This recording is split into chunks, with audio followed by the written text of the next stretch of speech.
रात के जाने की इस पहर हमारी बैराक के सभी बच्चों के रोने का कोर्स मुकम्मल हुआ। कुछ घड़ियों के लिए मेरी आंख लग ही गई थी कि अचानक यूं लगा जैसे अकेडमी में भूचाल आ गया हो। बाहर से तेज सीटियों की आवाज़ें आना शुरू हो गईं। चारों जानब भगदड़ सी मच गई। मैं हड़बड़ाकर उठ बैठा। सुबह के ठीक 4:30 बज रहे थे। कुछ देर तो मुझे याद ही नहीं आया कि मैं कहाँ हूँ। जेल की बारकनुमा सा लंबा सा कमरा किसका है। फिर अचानक ही जहन में झमका हुआ कि मैं कैडेट कॉलेज में हूँ और ये हमारी इस अकेडमी में पहली सुबह थी। सुबह खाक थी, अभी तो आधी रात ही थी। बाहर अंधेरा था। हमारे इंस्ट्रक्टर सीटियाँ बजा बजाकर हमें जगा रहे थे और अंदर हमारा परफेक्ट स्टार्ट चिल्ला चिल्लाकर हमें डांट कर उठा रहा था कि बाहर परेड के लिए फालिन हो रहा है, बी क्विक। इस वक्त अगर मेरा बस चलता तो मैं कहीं से कोई बड़ा सा कपड़ा लेकर परफेक्ट के मुंह में ठोंस देता ताकि इसकी करख्त आवाज़ हमारे कानों के पर्दे ना फाड़ती। हमारे बैटमैनों ने रात ही हम सब बच्चों के यूनिफॉर्म हमारी अलमारी में कलफ लगाकर लटका दिए थे। अब यहाँ एक दूसरा मसला दरपेश था। हमें एक तौलिया बांधकर कपड़े बदलना थे क्योंकि कपड़ा बदलने के लिए कोई अलग कमरा ना था। लेकिन इस भगदड़ में किसी को किसकी खबर ही कहाँ थी। कुछ के तो तौलिया पतलून चढ़ाने से पहले ही गिर गए। कुछ ने जल्दी में उल्टी सीधी यूनिफॉर्म पहन तो ली, कोई जिप बंद करना ही भूल गया और किसी की बेल्ट इतनी ढीली थी कि बाहर की जाने भागते हुए पैंट बेल्ट से निकलकर जमीन पर पड़ी रह गई। मेरे लिए तो ये पैंट शर्ट का यूनिफॉर्म वैसे भी अजाब था क्योंकि घर में मैंने कभी पैंट शर्ट नहीं पहनी थी। मैं तो वहाँ हमेशा कुर्ता शलवार ही पहनता था। बहरहाल मैंने आसपास फैसल और इसफर की देखा था कि खुद को किसी न किसी तरह कलफ लगे पकड़े हुए खाकी यूनिफॉर्म में किसी न किसी तरह खींच खींच कर फिट कर ही लिया। सर पर टोपी जमाई और बाहर की जानिब भागा। हमारे इंस्ट्रक्टर जिन्हें पीटी ऑफिसर कहते हैं ने मुझे तेजी से हॉस्टल से बाहर की जानिब भागते देखा तो वहीं से जोर से चिल्लाया, जवान डाखाना बंद करो अपना। मैंने घबरा कर इधर उधर देखा कि ये अब किस डाखाने की बात कर रहा है। फिर वो चिल्लाया, क्लोज योर पोस्ट ऑफिस, जल्दी करो। अब की बारी मैंने इसकी नज़रों के ताक़ुब में देखा तो मैं अपनी पतलून की जिप जल्दी में बंद करना ही भूल गया था। ओ, मैंने जल्दी से भागते भागते जिप चढ़ा ली। हम 7वीं के बच्चों के लिए अलग परेड सिखाने का इंतजाम मौजूद था। हमें दौड़ाते दौड़ाते इसी मोह देरे में और आधी रात के वक्त परेड ग्राउंड में पहुंचा दिया गया था जहां बाकी सीनियर एक ग्रुप में परेड कर रहे थे और सीपीओ ऑफिसर को सलामी दे रहे थे। सारी फिजा चुप रास लेफ्ट राइट की आवाज़ों से गूंज रही थी।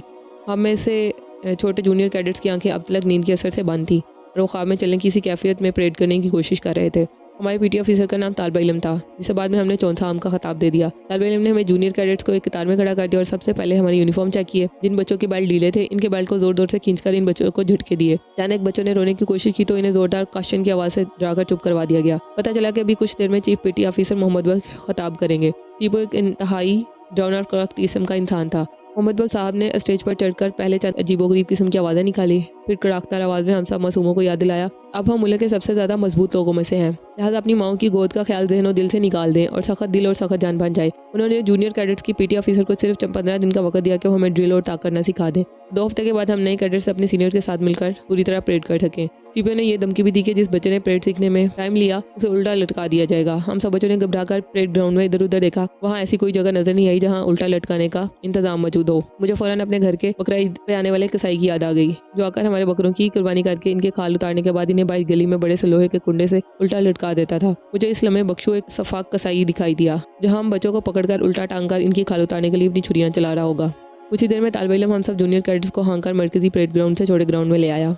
वहाँ एक अजीब सा शख्स लंबा सा कोट पहने एक काला बॉक्स रखे बैठा था। करीब ही एक स्टूल पड़ा हुआ था। मैंने धीरे से फैसल से पूछा जो साथ ही बेजार सा खड़ा हुआ था कि ये क्या बला है। फैसल ने एक लंबी सी जुबाई ली। हमारे पुराने स्कूल में भी ऐसे नमूने महीने में एक आध मरतबा आकर तमाशा दिखा जाते थे। तुम देखना ये अब हम सब बच्चों को करतब दिखाएगा। और हमारी तौकात के बरक्स इस शख्स ने अपना स्टूल सीधा किया और इसमें से एक बड़ा सा काला कपड़ा निकाला। तालिब इल्म ओ अचानक जोर से धाड़ा, कैडेट टोपी उतारेगा, कैडेट टोपी उतार। इसने टोपी पर इस कदर जोर दिया, लफ्ज़ को इतना खींचा कि हम सब ने घबरा कर टोपी उतारकर बाकायदे इसके कदमों में फेंक दी कि लो भाई अपनी टोपी, हमने कब कहा था कि ये हमारी टोपी है। पीटी ऑफिसर दोबारा चीखा, टोपी उठा। या अल्लाह ये क्या ड्रामा है, कभी कहता है टोपी उतार, कभी कहता है टोपी उठा। फिर पीओ ने खुद हमें इंस्ट्रक्ट करके डेमोन्स्ट्रेट करके बताया कि टोपी को किस तरह कंधे पर लगे बकल में फंसाया जाता है। हम में से सबसे दाएं जानब असफर खड़ा था। पीओ ने इसको 2 कदम आगे आने का कहा। असफर घबराकर कुछ ज़्यादा ही आगे बढ़ गया। तालिब इल्म ने इसे झाड़कर 2 कदम पीछे जाने का कहा। इस पर असफर हमसे भी पीछे चला गया। पीओ ने जुझलाकर इसे इसकी बेल्ट से पकड़ा और खींचकर स्टूल पर बैठा दिया। जादूगर ने अपने संदूक में से अपने औजार निकाले और तब हमें समझ आया कि ये तो हजाम है। मैंने घूरकर फैसल को देखा। फैसल आहिस्ता से बुड़बुड़ाया, कमाल है, मैं तो समझा था कि अभी हमें करतब दिखाएगा और फिर इस हजाम ने वाकई करतब दिखाना शुरू कर दिए। 11 बच्चे तो हम सिर्फ कासिम हाउस वाले थे, जबकि इसी तरह बाकी हर हाउस के 7वीं क्लास के 11 बच्चे, यानी कुल मिलाकर 6 हॉस्टल्स के 66 बच्चे, जिनके सर से बाल उतारने में इस कम वक्त ने कुल 66 मिनट भी नहीं लिए। वो अपने साथ एक बड़ा सा प्याला लेकर आया था जो बदकिस्मती से हम सब बच्चों के सर पर मुकम्मल फिट आता था। वो प्याला हमारे सर पर रखकर आसपास मशीन फेरते था और फिर प्याला उतारकर बाकी माथा सर पर बेरहम कैंची से इस तरह चलाता कि कुछ ही देर में हम सब की शक्लें पहचानी भी नहीं जा रही थी। फिर तालिब पीओ ने हम सब के सीनों पर हमारी किट नंबर की प्लेट्स लगा दी और बताया कि आज से हमारी यही पहचान है। मेरा किट नंबर 8336 था जिसे हमारा पीओ बड़ी लैब में राशि छती कहता था। अब अब अगले 6 साल के लिए मैं तरासी छत्ती था। मैंने हजाम के हाथ में पड़ा छोटा सा शीशा देखा जिसे वो जालिम हजाम बाल काटने के बाद हम बच्चों को दिखाकर डराने का काम लेता था। मेरे दिल ने हल्के से मुझसे सरगोशी की, आदि बेटा यकीन वैश्यों के टोले में आन फंसे हो, 24 घंटों के अंदर उन्होंने तुम्हारा ये हाल कर दिया है तो न जाने आगे चलकर क्या क्या ना होगा। दफ्तर फिर से वही मनु सिटी की आवाज़ सुनाई दी। पता चला कि परेड का वक्त खत्म हो गया है। हमें फिर से बकाते हुए पीओ की मैयत में नाश्ते के लिए मैस भिजवा दिया गया। नाश्ते की मेज़ पर फिर से वही मसला। अपने घर में तो अम्मी तंदूर की खुश रोटी पर मुझे थोड़ा सा मक्खन या असली घी लगाकर दे देती थी और मैं चाय के प्याले के साथ नाश्ता कर लेता था। सर्दियों में हम सब बच्चे कमरे में कोयले के स्टोव के गिर जमा होकर बैठ जाते थे और इसकी चिमनी की तरफ जाते हुए पाइप के ऊपर अपनी अपनी रोटी रखकर गर्म करके मक्खन लगाकर मजे मजे से खाते जाते थे और ऊपर से अम्मी के हाथ की बनी गर्मा गर्म चाय के घूंट। तब जिंदगी कितनी हसीन थी। लेकिन यहाँ तो मेज़ पर ही छुरी कांटे, मखसूस cup, margarine, mayonnaise, toast, French toast और इन सबको खाने के लिए गले में रुमाल बांधे छुरी कांटे उठाए बड़ी नफासत से काट पीट कर कांटों के साथ कैडेट थलक में उतार रहे थे। मैंने रात को भी खाना नहीं खाया था, इसलिए जल्दी से डबल रोटी के लिए हाथ बढ़ाया तो इसरार परफेक्ट ने, जो हमारी मेज़ का इंचार्ज था, घूर कर मुझे देखा और कांटे का इस्तेमाल करने का कहा। मेरा दिल चाहा कि वहीं से एक उबला हुआ अंडा उठाऊं और इसके सर पर दे मारूं। फैसल, जो गुज़श्ता रात भी मेरी मुसीबत का मुशाहदा कर चुका था, अब समझ गया कि मुझे इन अतारों की कटली के साथ खाने की आदत नहीं। इसने तेजी से जाम और मक्खन का एक टोस्ट बनाया और दरमियान में आमलेट का बड़ा सा टुकड़ा रखकर मेज़ के नीचे से कोहनी मारकर मेरे हवाले कर दिया। मैंने बिना किसी तवक्कुफ के फौरन टोस्ट हलक से पार कर दिया।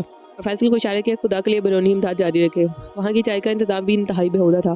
गर्म पानी अलग, चाय के पैकेट अलग धरे हुए थे, दूध और चीनी किसी तीसरे कोने में रखे हुए थे। पहले थर्मोस से जब कप में अपनी जानब से चाय डली तो इसमें से सिर्फ गर्म पानी निकलते हुए देखकर तो मेरी हंसी छूट गई। बड़े मुहज़्ज़ब बने बैठते हैं और अपना ये हाल है कि थर्मोस में चाय डालना भूलकर सिर्फ गर्म पानी ही बेच दिया है। मैंने अपने सर पर खड़े मुनकर नकीर से कहा, ले जाकर कहीं दूर फेंक दे और मुझे इसमें चाय ला कर दे। मुनकर नकीर ने संजीदगी से कहा, सर मैं आपके लिए चाय बना दूँ। मैंने हैरत से उधर उधर देखा लेकिन मुझे आसपास कहीं कोई चूल्हा नजर नहीं आया और सोचा कि ये मेरे लिए चाय कैसे बना सकता है। बहरहाल मैं चुप रहा। अब इस बटलर ने मेरे सामने ही इधर उधर से सामान जमा करके मेरे कप में डाल दिया और कुछ देर हिलाने के बाद वो चायनुमा चीज मेरे सामने रख दी और इंतहाई मुअद्दब अंदाज में प्लीज सर कहकर पीछे हट गया। मैं हैरत से अपने कप की जानिब देख रहा था। लगती तो चाय थी लेकिन ना तो इसने पत्ती, चीनी और दूध डालकर इसे अम्मी की तरह 3-4 उबालियां दी थी और ना ही इस पर झाग बनने दी थी जिससे चाय की खुशबू हवा में बिखर जाती है। मैंने कप उठाकर एक घूंट लिया। अरे ये क्या! मुझे जोर का एक झटका लगा और मैंने बड़ी मुश्किल से अपने सामने बैठे असफर का चेहरा चाय से रंगीन होने से बचाया। ये चाय थी या काढ़ा? मैंने अपनी जिंदगी में इससे ज्यादा बदमजा चाय आज तक नहीं पी। लेकिन हैरत की बात यह थी कि बाकी कैडेट्स मजे ले लेकर यही काढ़ा अपने हलक से उतार रहे थे। मैंने गुस्से से चाय के कप की जानिब देखा। गोया अब यही चीज चाय के नाम पर मुझे यहाँ मिलेगी। इसी लम्हे मुझे अम्मी के हाथ की चाय बेतहाशा इस कदर शिद्दत से याद आई कि बेख्तियार मेरी आंखों में से आंसू निकल आए। मैं तब चौंका जब फैसल ने फिर से मुझे कोहनी मारी और टोस्ट मेज के नीचे से मेरे हवाले किया। इस मरतबा टोस्ट के मीठे जाम के साथ मेरे आंसुओं की करवाहट भी मेरे हलक में उतर गई। कुछ ही देर में वही सीनियर कैडेट उठा और उसने पेट भर जाने के बाद बिना ये देखे कि हम मासूम बच्चों ने अपना नाश्ता खत्म नहीं किया, जबरदस्ती माइक पर आकर जेंटलमैनों की अल्हम्दुलिल्लाह करवा दी। प्रीफेक्ट्स अपने प्लेटों से अभी तक चिपके हुए जूनियर कैडेट्स को खींच कर अलग करने लगे। हम सबको अब अपनी क्लासों की जानिब जाना था। मैंने मैस की घड़ी की जानिब देखा, सुबह के 8 बज रहे थे।